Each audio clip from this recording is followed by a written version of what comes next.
Hi there, I'm Chris Rachel Oslin with the Austin Post. And I'm Gavin with Fanboy TV, and we're here with Monte Oum. And we are lucky, I feel horribly underdressed, Monty. If I'd realized it was going to be a formal wear interview, I would have at least gotten out a halfway decent wig. I don't know if this counts as formal wear as much as it does count as bizarre costume. Around our crew, that's formal wear, trust me. You got out the wig and the eyeliner, that's really all that counts. Yeah. So you have been with Rooster Teeth for a good while now. Almost 4 years. It's a long time. Yeah. What did you start out doing?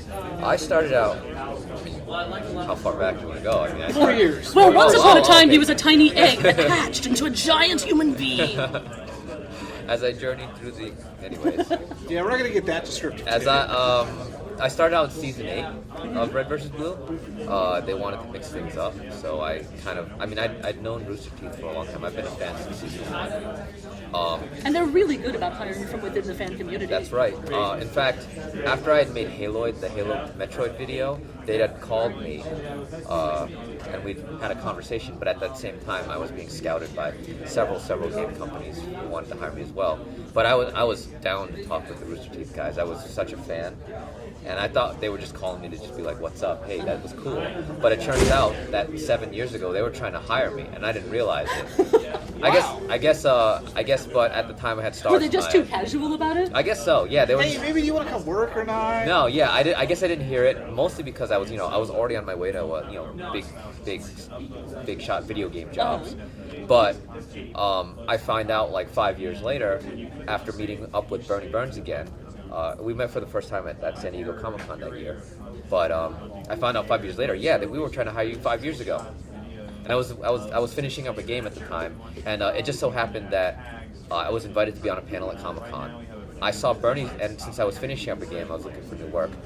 I saw Bernie's name on the email thread for this panel, and Bernie saw my name, and we only said yes because we saw each other's name. Really? I almost didn't go to that panel, and Bernie wasn't. It's like go. an arranged marriage. Yeah, we definitely, the right things kind of worked out to what we have now. So what you're saying is you were actually fanboying one another. Isn't how it all hooked up? Yeah, pretty much. That's convenient. Awesome. That is. That is very convenient. So, you started a new series with Rooster Teeth. Yep, that's right. Red, yellow, white. We keep messing it up.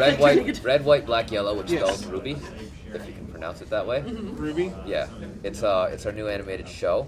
We just showed the first episode yesterday, and it was pretty fun.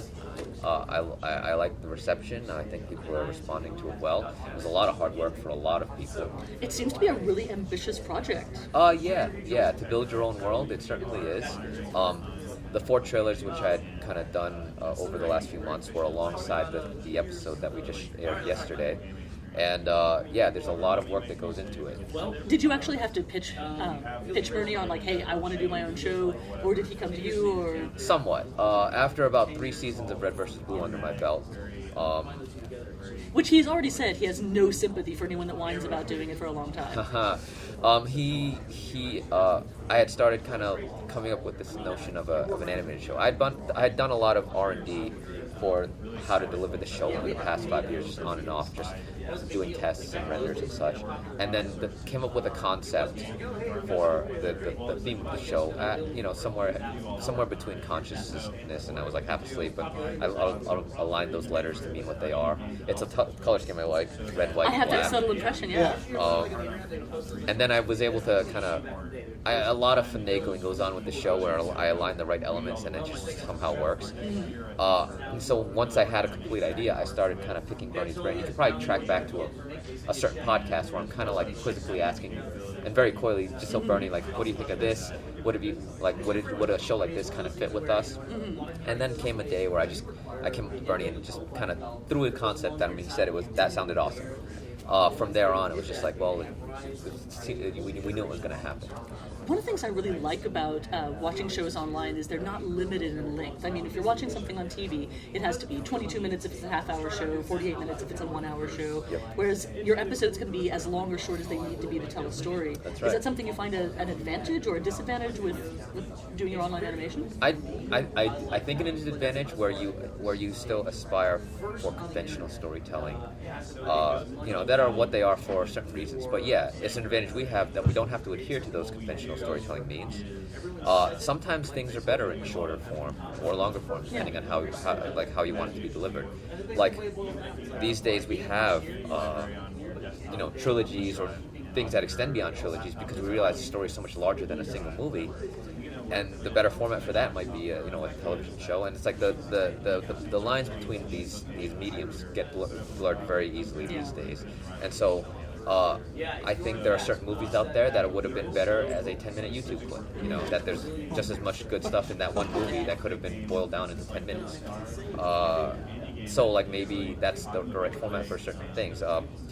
As far as for RWBY's concerned, it's like we were able to take the message we want to tell and do it in a concise fashion. That one of the things most animators are very bad for is just kind of droning on and on about their message when it's like you can really get to the point, not waste everyone's time. Yeah, the Red didn't even have any dialogue with That's the trailer. right. I thought it was beautiful. That's right. It was really just a concept piece as we discovered her character and kind of found our way while discovering the art.